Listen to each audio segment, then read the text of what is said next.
was just to play off with what they just showed you, and Bob especially, with getting through. That concrete was so hard. It had bluestone in there that was packed away. We cut and cut.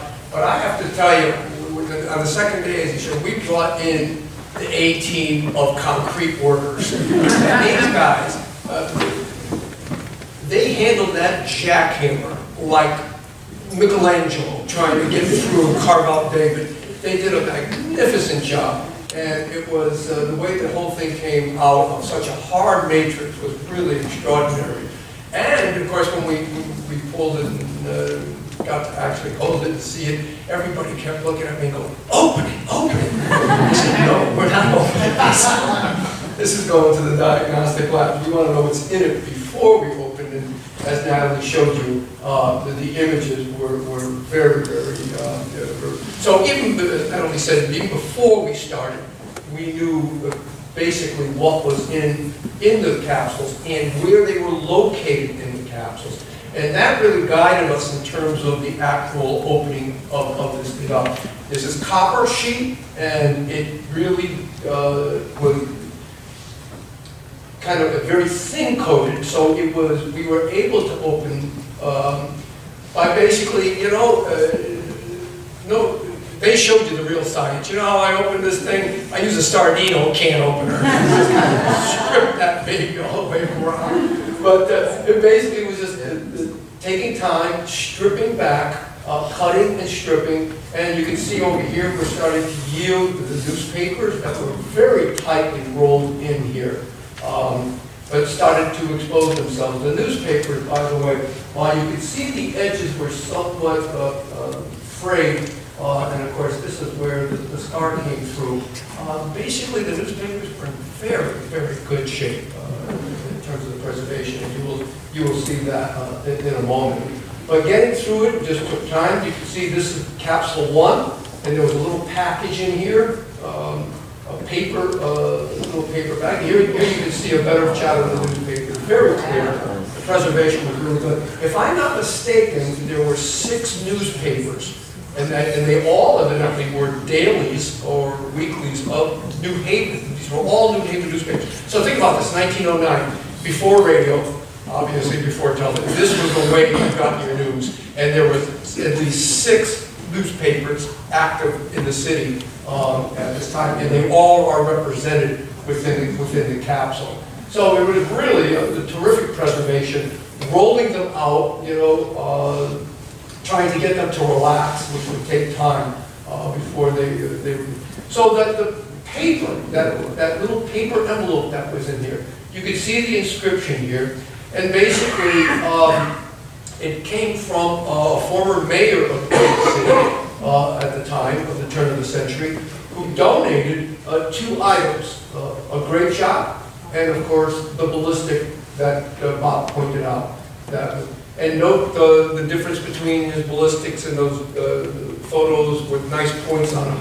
This is obviously hit a target and has deflated and the impact. But it was also written on the sheet that these were artifacts from the battlefield of Gettysburg and were donated to be put into the time capsule. We opened up the second one. This was a little bit more complex, only because it had more material in it. But again, the images allowed us to know exactly which portion of the canisters had the artifacts in it. And of course, it too had newspapers rolled up. The 2 differences were capsule 1 was dedicated to Abraham Lincoln in the Civil War. Okay? Remember, his birthday on February 9th was a little, in the 100 years in 1901, a little too cold and frozen to plant trees. So the first capsule was dedicated to Abraham Lincoln. The second capsule had more involvement with the actual planting of the tree in April. So the newspapers in the first capsule were from Abraham Lincoln's birthday, 100th-day anniversary of his birthday. The second capsule had newspapers that now were at the day of the planting.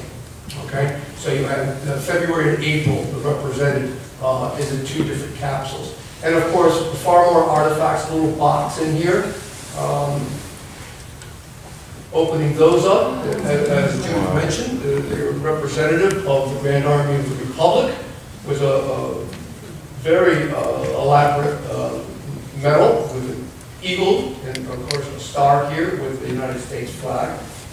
Also, we had two commemorative coins to Abraham Lincoln, and these were really, really well preserved in beauty. You can see them. This was about 2 inches in diameter. This only 1 inch in diameter, but they're exact duplicates, same mint. And of course, the little one had a ribbon associated with it. So these were commemorative coins at the time. And on the other side of the coin, and they're on exhibit here at the Museum, where they are now housed. It basically said, you know, savior of the nation, the savior of the people, savior of the nation. And then, of course, the planting programs. Judith read about the poem, and these were everything about it, all the speeches that were given that day, the dedications of that day, all in very, very good shape. Some of the ink here is a little blotty, but everything was really in wonderful preservation. They really held up well inside that cement base. And of course, the new tree would be planted and with the groundbreaking, and now a new memorial. They promised me not to put a time capsule in this one. I don't want to have to come back here and do this one again. But what was really interesting, you know, to me is that they had this time capsule, these capsules they put in. There was very little reference to these capsules at the time. And the way they put them in this, it was like they never wanted them ever to be discovered.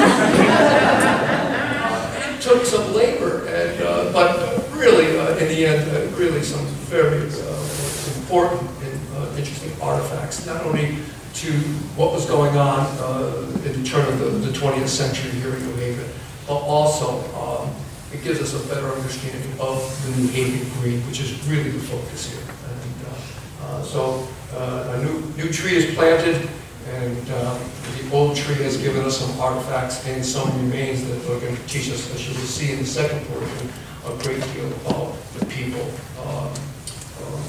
in the late 18th century here in New Haven. So, do you want to take a 15-minute break at this point?